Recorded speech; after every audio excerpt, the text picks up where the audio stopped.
Welcome back to This Life of Ours. Today I am so excited because I am hosting my first collaboration, and it's with the YouTube Homeschool Community. And we are going to be bringing to you today a homeschool lunchtime collaboration. When you're done with this video, be sure to check out all of theirs. The playlist will be linked up above and down below to see what they've chosen to share with you. Maybe tips or meal plans, cooking videos, all kinds of things. So make sure you go visit all of them. As for me, I'm going to share with you 10 of our tips for homeschool lunches, and at the end I'm going to show you, I taped a week's worth of what we ate. So if you want to jump ahead to that, the link I'll put down here somewhere, the time on that. And otherwise, stay tuned and catch that at the end. Also tomorrow I wanted to mention that I will be putting up a freezer cooking video for lunch ideas. So if you've not already subscribed, be sure to subscribe before you leave so that way you don't miss tomorrow's video. Let's get started. Tip number 1 is to keep it simple. My kids don't mind eating the same basic things every week. So as much as I love variety, I try to save that for dinner and keep lunch times pretty simple. If I have the same basic plan every week, and I just plug it in from there and go with it. There's nothing, I've looked at the blogs and the videos of people who do these deluxe lunches and roasted chickens and whatever. That's great if that's what people love to do. It's not for us. And I've given up feeling guilty about not doing that. Tip number 2, on the other hand, because I do like variety, as much as while I have the same basic plans, I like to have some variety within that. So if I'm going to do pasta, I have a list of different kinds of pasta we can do. Sandwiches, different peanut butter sandwiches, ham sandwiches, paninis, whatever. With pastas, it might be ravioli, spaghetti, tortellini, a garlic pasta, sesame noodle pasta, just a variety so that it doesn't feel like I'm eating the same things every week. Number 3, have a plan for your planning. What our plan is, I like to, one day a week, cook something.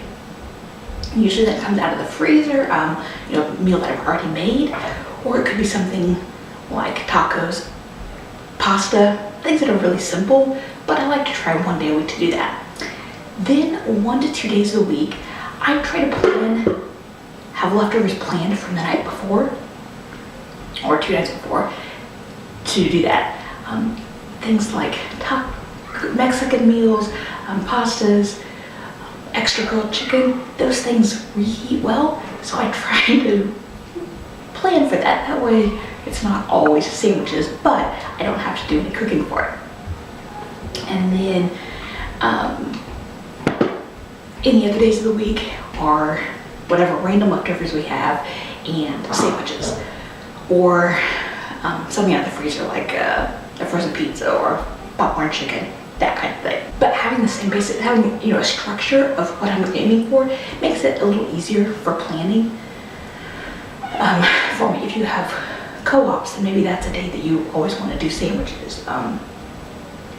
If you have one day a week that you don't, if you only school 4 days a week, then maybe that 5th day could be a day where you put in a little extra time and do more cooking, that kind of thing. Tip number 4 is to utilize your freezer.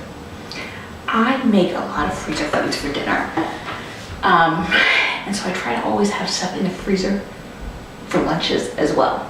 And a lot of times that just means that instead of making, a pound and a half of taco meat for dinner, I'll make up 2.5 pounds and throw a pound of it in the freezer for lunch. But having some things in the freezer means that on the days that I want to, it's easy enough to make something. Tip number 5 is to go ahead and utilize your weekends well for this too. I know weekends can be so busy, but even taking an hour on the weekend or even a half hour can really help your weekends. What I usually do on the weekends is there are certain side dishes that my kids really like that reheat well, like a garlic pasta or a homemade rice-a-roni type dish.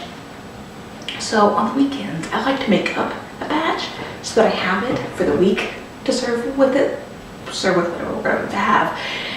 And most of the side dishes I do take about a half hour, 40 minutes. So I start it, and then I spend the rest of the time bagging up things like fruit and vegetables in individual portions, that kind of thing. By the time I'm done with that, my side dish is done, let it cool, pop it in the fridge, and then I have something easy for them throughout the week. Tip number 6 is I have a basket. I'll insert a picture here. But I have a basket that I keep individual portions of things from the freezer, like individual soup, any small meals that the leftovers that I portioned up as a single serving. The kitty. 1, things don't get lost in the freezer. There's individual portion things. And 2, it's easy for me if I need to send a kid down to tell them where to get something. They can pull it out. And then 3, obviously I can see that when the basket's getting low, I need to be conscious about making sure to fill it back up. As you saw in the picture, I had some things in this Ziploc bag. When I make them, I freeze things laying flat, and then I can turn them upright and they fit perfectly in that basket. So I can fit a lot of Ziploc foods in there, so that we have, lots of things to choose from. Tip number 7 is to find a natural break in your morning where you can run downstairs and pull something out of the freezer or out of the fridge, turn the oven on, so that when lunchtime comes, it's ready to go. Even if it means, the oven may be heated a little extra longer than what you would normally preheat it. But somewhere around 10:30, I usually have a break between helping my boys, and so even though we don't usually break until 11:15 or 11:30, I just go ahead and do what I can at that point, a couple minutes, and that way when we are ready to come down, I'm that much further ahead in preparation for it. Tip number 7 is to keep your sides simple. My usual thing is a main dish, and then, which the main dish might just be sandwiches, but a main dish plus pretzels, chips, or crackers, depending on what you bought that week, plus a fruit or veggie, and yogurt. Unless I have a plain, side dish left over. Otherwise, I keep those things very simple so that I don't have to think about what's going to go wrong with it. Number 9 is that I do keep what I offer to the kids limited, but I don't make us eat all the same thing each day. Do you want a ham sandwich or a peanut butter sandwich? Do you want frozen taquitos or frozen popcorn chicken? Now the days I am cooking, we'd all eat that, but otherwise, we don't. But I don't want to have to be heating up the oven for one person and making a sandwich for another person, and making something on the stove top for a third person. Way too much. Tip number 10 is that each month I let each child plan one meal. Now it may be something like they plan sandwiches or they want specific for the pizza or something like that. Usually it's nothing. Sometimes they'll choose like a hamburger or tacos. They like having that, getting to choose. And then on the day that you choose, you also do all the prep work for it.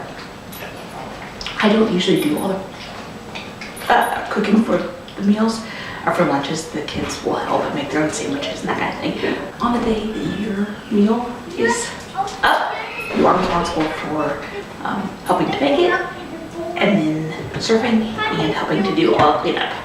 So there are my 10 tips for homeschool lunches. Up next will be what we ate in a week. When you're done with that, be sure to hit subscribe so you don't miss tomorrow's video for some freezer lunch ideas, and then go hit the playlist and visit all the other wonderful ladies from the YouTube Homeschool Community. Thanks for watching. Today we are having, it's called Korean beef and rice. It's not authentic. I think I showed this in a freezer video, so I'll link it if I did. But I have the meat, and we have brown jasmine rice. I really like that rice because it doesn't stick together and it cooks in about the same time as white rice. and then green onions on it, and pineapple. Today we're going very simple. We're just doing sandwiches for 2 of us, and the other 2 wanted quesadillas. Today is Wednesday, and we are having pork tacos made from a leftover pork roast, a chipotle pork roast that I made for dinner the other night. I have a video coming up on that. It's a freezer pork video. So I just cut it up, diced it up, and let it simmer.